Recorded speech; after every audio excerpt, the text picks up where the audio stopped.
Ganito din ba kayo magtawag ng alaga niyong leopard gecko kapag kakain na? Silip agad si Yoshi oh. Uy, namumungay pa mata. Mukhang galing sa tulog ah.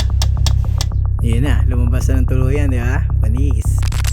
So for today mga Lodi, Yoshi and Orochimaru tayo na may konting Veldora kasi ako ulit papahansin ng namunggal eh. Anyways, matagal na natin di nakita yung hunt mode ni Yoshi kaya today papakitang gilas ulit yan. O di ba? May pitik-pitik pa, parang si Ian lang ah.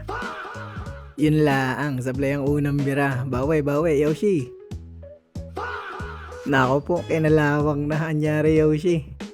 Yo, nadali din ng mga kaso ang lapit eh. Gusto ko pinapatalon si Yoshi eh. Pero bago natin patalonin yan, ito yung sinasabi kong epal sa gameplay. Lagi nakatanghod tuwing may feeding session yung iba eh. Ayun, tinitigyan siya ni Yoshi oh. Game.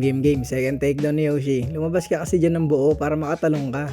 Try natin siya paakitin dito sa taas ng hide niya para naman mas okay yung pagte-takedown. Ayun na. Sige, forma.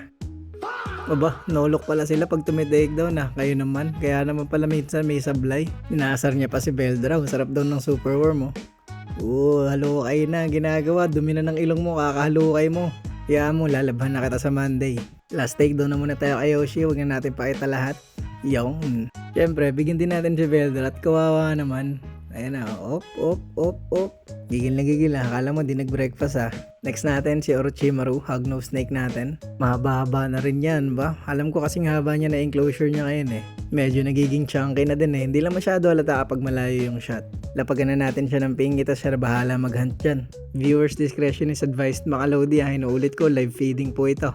Baka di nyo kayanin lalo yung mga susunod na shots kaya alam nyo na, scroll up pag di kaya. Ayun na, simula na. Galing niya na talaga mag-hunt. Kaso nga lang din niya sinusunggaban. Kailangan niya palapitan. Yung kumari, tropa lang daw. Tapos kakainin pala. Aray ko, tagma tropa mong hognose.